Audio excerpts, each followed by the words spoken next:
Hello guys, स्वागत है आपका शंकर भैया के जीके की क्लास में। आज हम देखेंगे इंडियन ज्योग्राफी से लेक्चर 2 प्लेट विवर्तनिक सिद्धांत और हिमालय का निर्माण। प्लेट विवर्तनिक सिद्धांत को हम प्लेट टेक्टोनिक थ्योरी भी बोलते हैं और हिमालय के निर्माण को हम फॉर्मेशन ऑफ हिमालय भी बोलते हैं। इससे पहले हमने भारत का सामान्य परिचय से पहला लेक्चर अपलोड कर दिया है। अगर आपने वो नहीं देखा है तो जाइए उसे भी आप जरूर देखिए। अगर आप इस चैनल पर नए हैं तो चैनल को सब्सक्राइब करें, बेल आइकन को जरूर दबाएं और अपने ज्यादा से ज्यादा दोस्तों को शेयर करें। तो चलिए बिना किसी देरी के शुरू करते हैं आज का टॉपिक। देखिए, आज जो हम पृथ्वी देख रहे हैं कि हमारे पास 7 महाद्वीप है, 5 महासागर है। कुछ इस तरीके से हमारा पृथ्वी लाखों साल पहले नहीं हुआ करता था। पहले जो हमारे पास है ना, एक ही लैंड मास हुआ करता था। अच्छा, सबसे पहले आप ये बताइए कि आपको महाद्वीप पता है कि महाद्वीप किसे कहते हैं और कितने महाद्वीप है? अगर नहीं पता है तो देखिए, जो हमारे पास लैंड है उसको महाद्वीप बोलते हैं और ये हमारे पास 7 महाद्वीप है। जो कि है आपका सबसे बड़ा है एशिया, फिर है आपका अफ्रीका, तीसरा है आपका यूरोप, चौथा है आपका दक्षिण अमेरिका, पांचवा है आपका उत्तरी अमेरिका, छठा है आपका ऑस्ट्रेलिया और सातवां है आपका अंटार्कटिका। अंटार्कटिका ये हम आगे देखेंगे। और 5 हमारे पास महासागर है और ये महासागर कौन कौन से है ये भी नाम ध्यान रखिएगा। सबसे बड़ा महासागर है आपका प्रशांत महासागर, फिर सेकंड नंबर पे अटलांटिक महासागर, थर्ड नंबर पे आपका हिंद महासागर, चौथा नंबर पे आपका दक्षिणी महासागर और पांचवा नंबर पे जो है आपका आर्कटिक महासागर है। ये महासागर है, इस जिसमें से आप ये याद रखिएगा, आर्कटिक जो है एक तरह से आपका उत्तरी ध्रुव है और अंटार्कटिका जो है एक तरह से दक्षिणी ध्रुव है। ये सब हम आगे वाले लेक्चर में कंप्लीट करेंगे। लेकिन जो आज आप 7 महाद्वीप देखते हैं और 5 महासागर देखते हैं, कुछ इस तरीके से हमारी पृथ्वी पहले नहीं थी। हमारे पास एक ही महाद्वीप था, एक ही लैंड मास था, जमीन का एक ही टुकड़ा था जिसको हम पेंजिया बोलते थे। और हमारे पास एक ही वाटर बॉडी था जो पूरे जगह फैला हुआ था और उसको हम लोग पैंथालासा बोलते थे। तो वाटर बॉडी को हम क्या बोलते थे? पैंथालासा। और जो जमीन था, जो लैंड मास था, उसको हम लोग बोलते थे पेंजिया। बाद में इसमें क्या हुआ, धीरे धीरे इसमें किसी कारणवश दबाव पड़ा नीचे से, जमीन के नीचे से, पृथ्वी के नीचे से, और ये धीरे धीरे टूटने लगा। और धीरे धीरे जो टूटा तो ये कुछ इस तरीके से बना। सबसे पहले ये 2 हिस्सों में टूटा। एक पेंजिया टूटा गोंडवाना लैंड में, नीचे वाले को गोंडवाना कहा गया और ऊपर वाले को लॉरेशिया का। फिर आगे इसमें फिर से टुकड़ा हुआ, लॉरेशिया फिर 2 हिस्सों में टूटा, एक नॉर्थ अमेरिका बना, यूरेशिया बना। इसी तरह गोंडवाना लैंड फिर से टूटा, साउथ अमेरिका बना और इसी से अफ्रीका बना। और बाद में इसी अफ्रीका वाले यानी कि गोंडवाना लैंड से भारत का जो प्रायद्वीपीय पठार है वो आगे बढ़ा और यूरेशियन प्लेट, जो ये प्लेट है, उससे जाके टकराएगा।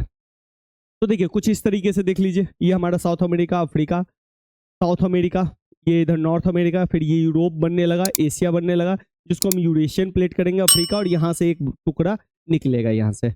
और इस तरह से टूटते टूटते, बिखरते बिखरते आज हमारा टोटल 7 महाद्वीप कुछ इस तरीके से दिखता है। जिसमें से सबसे पहले अगर बात करें ये है उत्तरी अमेरिका, फिर से अगर हम देख ले तो ये है दक्षिणी अमेरिका, फिर से हम बात करें तो ये है एशिया, ये है यूरोप, ये है अफ्रीका और ये रहा आपका ऑस्ट्रेलिया। अंटार्कटिका जो है इसके नीचे। इसी तरह अगर महासागर की बात करें तो पृथ्वी गोल है तो प्रशांत महासागर यहाँ से फैला हुआ है और इधर भी आपको मिल जाएगा प्रशांत महासागर। ये सब जो इलाका है ये प्रशांत महासागर का।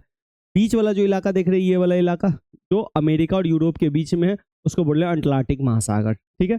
भारत के नीचे जो दिख रहा है आपको, ये है हिंद महासागर, और हिंद महासागर से जो नीचे आपको दिखेगा ये सब, ये है दक्षिणी महासागर। और ऊपर में जो एक महासागर है उसको हम बोलते हैं आर्कटिक महासागर। तो टोटल इस तरीके से आपको अभी पृथ्वी दिखता है। तो बात ये उठता है कि आखिरकार पृथ्वी के अंदर है क्या, जो पहले एक ही लैंड मास था पेंजिया और बाद में इसमें टुकड़ा होते होते 7 महाद्वीप बन गया और 5 महासागर बन गया। ऐसा क्या है?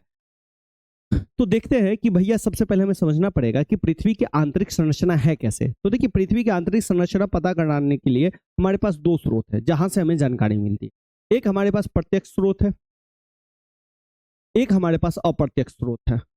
प्रत्यक्ष स्रोत में आपका उल्का पिंड आता है, ज्वालामुखी आता है, खुदाई आता है। अब जैसे उल्का पिंड क्या होता है, हमारे पास बहुत सारे उल्का पिंड पास्ट में गिरे हैं, भूतकाल में हमारे पास बहुत सारे पृथ्वी पे उल्का पिंड गिरे।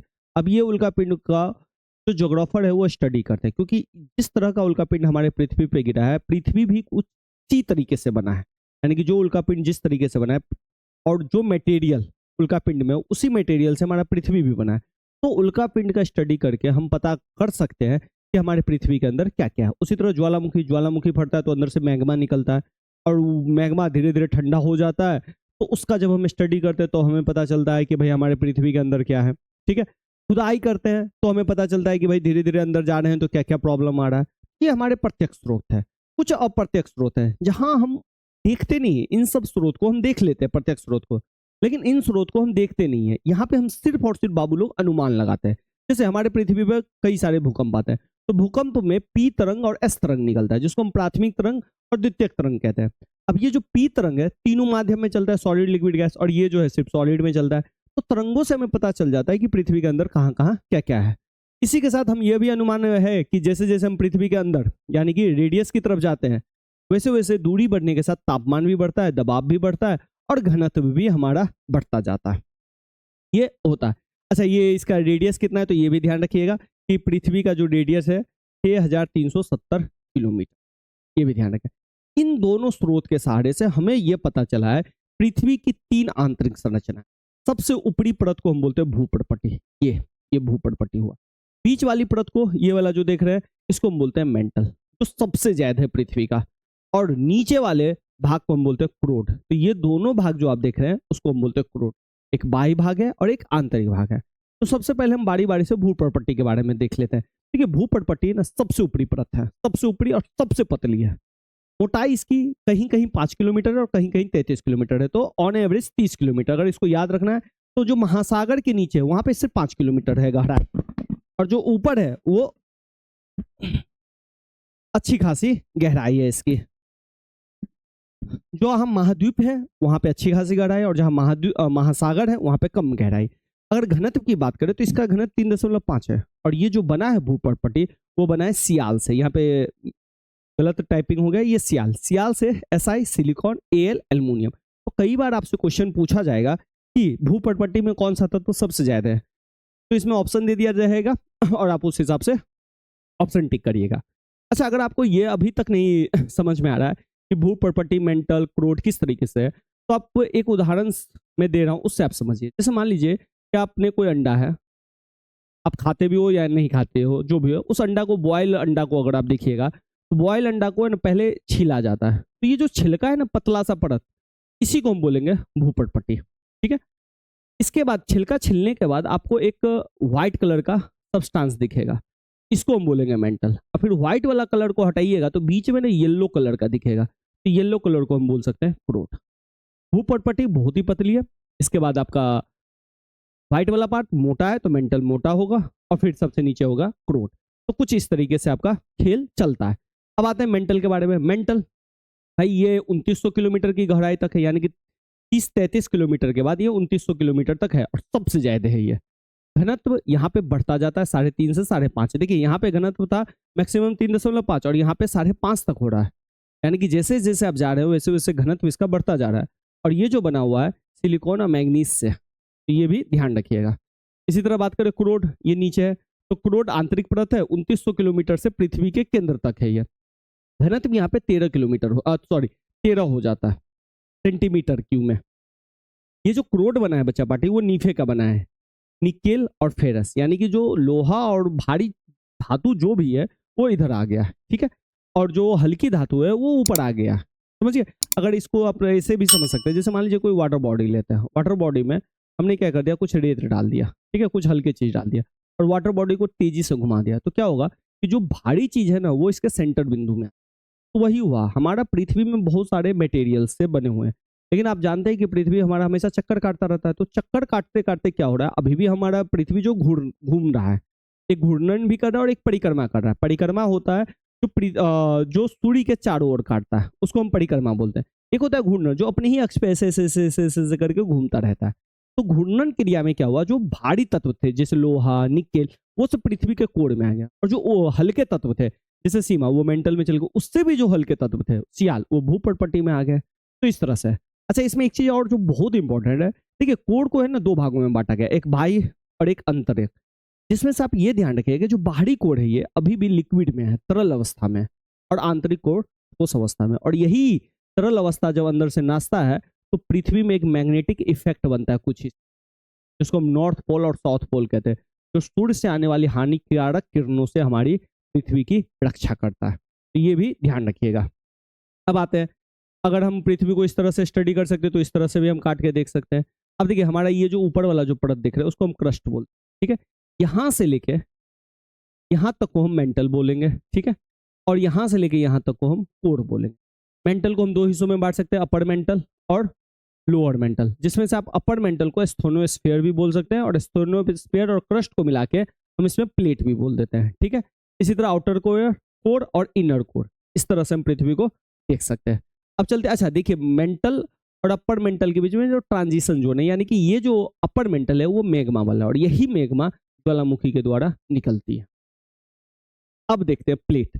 अब देखिए प्लेट हमने समझ गया कि प्लेट क्या होता है, तो भाई अपर मेंटल मान लीजिए, ऊपरी मेंटल कहाँ गया, ये ऊपरी मेंटल और जो क्रस्ट है, इन दोनों को मिला के हम बोल देते हैं कि भाई ये प्लेट है, ठीक है। ये खाने वाला प्लेट है, यही प्लेट जो है संचलन करती है। तो भैया प्लेट तो दो तरह की प्लेट होती है, एक महासागर के नीचे जो है उसको महासागरीय प्लेट कहेंगे, एक महाद्वीप के नीचे उसको महाद्वीप प्लेट कहेंगे। अब जैसे मान लीजिए ये हमारा महासागर है, ठीक है, ये महासागर हो गया, फिर जमीन ऐसे होता है, फिर पहाड़ होता है, फिर पहाड़ होता है, कुछ इस तरीके से। तो देखिए यहाँ पे प्लेट कितनी मोटी है और यहाँ पे प्लेट देखिए कितनी मोटी। अब कहिएगा कि भैया यहाँ पे तो प्लेट ज़्यादा पतली है और यहाँ पे ज़्यादा मोटी, तो हमेशा ध्यान रखिएगा महासागर के नीचे जो प्लेट होती है वो हमेशा पतली होगी और महाद्वीप के नीचे जो प्लेट है वो हमेशा मोटी होगी। यहाँ से भी देखिएगा ये अगर लैंड मास है, ये पहाड़ है, तो यहाँ पे भी मोटा है, तो इसकी अपेक्षा में हमेशा ये मोटी होगी। तो देख लेते हैं, तो भैया महासागरीय प्लेट बेसाल्ट की बनी होती है सबसे पहली बात, और ये भारी भी होती है, अधिक घनत्व भी होती है, लेकिन मोटाई इसकी कम होती है, ये ध्यान रखिएगा। सबसे पहले बेसाल्ट की बनी होती है, भारी होती है, अधिक घनत्व होता है, मोटाई कम होता है। जस्ट इसका उल्टा महाद्वीपीय प्लेट है, बेसाल्ट की ये बनी होती है तो ये भाई ग्रेनाइट की बनी होती है, ये भारी है तो ये हल्की है। यहाँ पे डेंसिटी ज्यादा है और यहाँ पे डेंसिटी कम होगा, इसी तरह यहाँ पे मोटाई कम है और यहाँ पे मोटाई अधिक होगा, कुछ इस तरीके से जैसे मैंने अभी आपको बताया, ठीक है बच्चे पार्टी। अच्छा, महासागरीय प्लेट बेसाल्ट की बनी होती है, तो बेसाल्ट है ना भारी होता है, इस चीज को समझिएगा।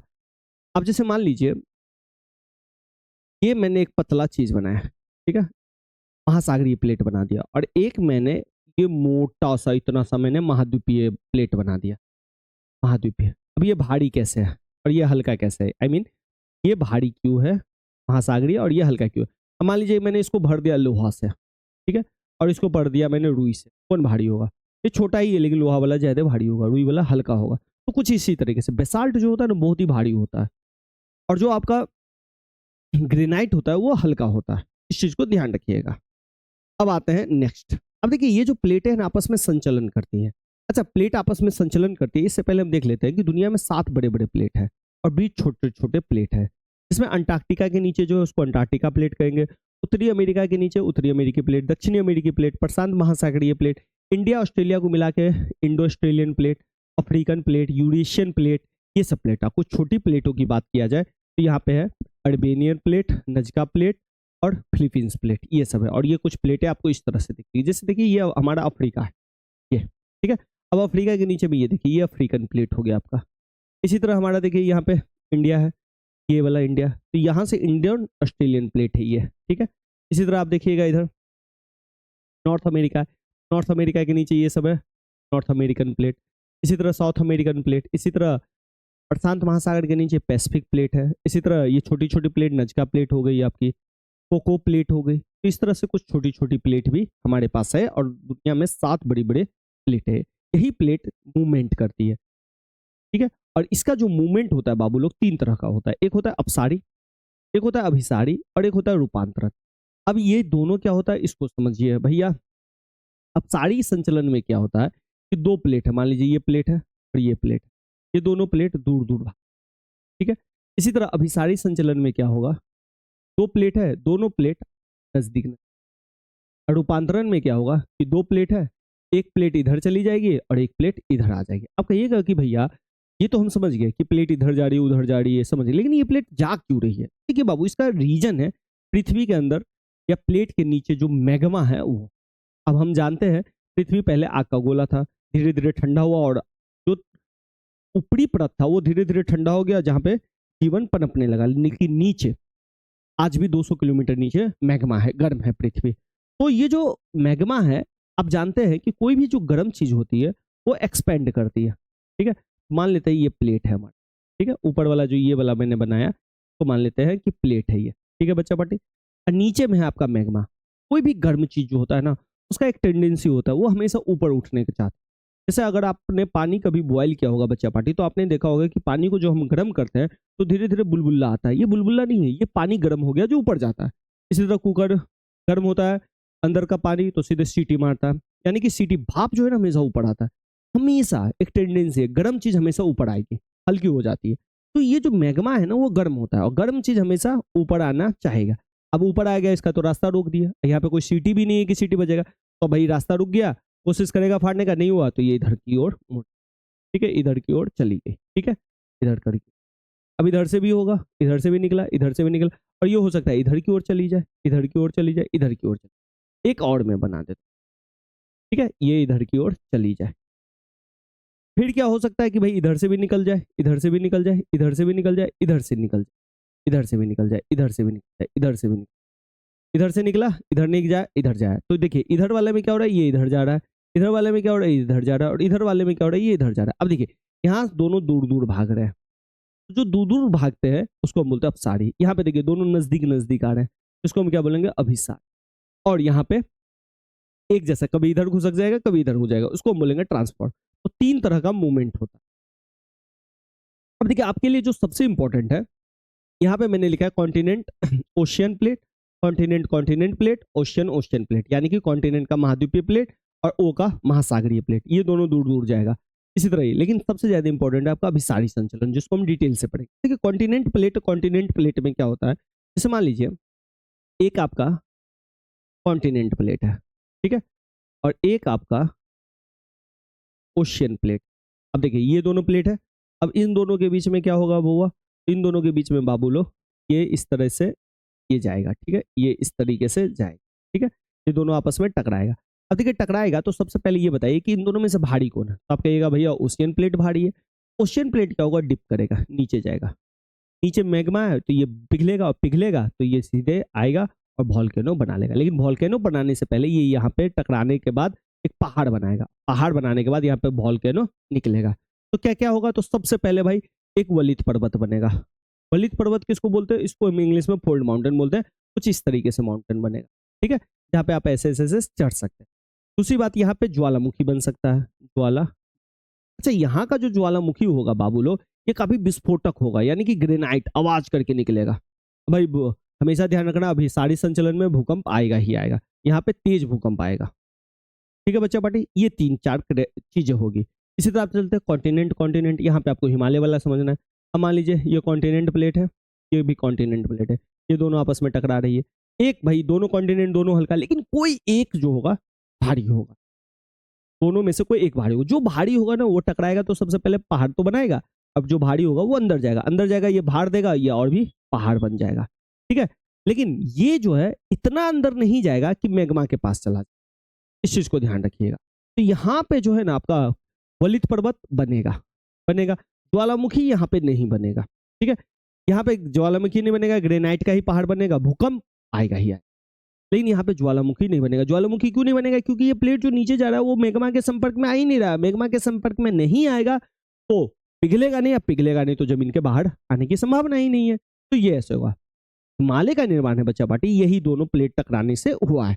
थर्ड केस अब चलते हैं, ओशियन प्लेट, ओशियन प्लेट। आइए ओशियन, ओशियन। अब देखिए भैया ये दोनों प्लेट पतली प्लेट, दोनों प्लेट भारी प्लेट, दोनों में से एक भारी होगी ज्यादा। अब जो एक भारी सबसे ज्यादा होगी वो भैया नीचे सिंक करेगी, ये पिघलेगा और यहाँ से आराम से मैग्मा निकलना स्टार्ट होगा।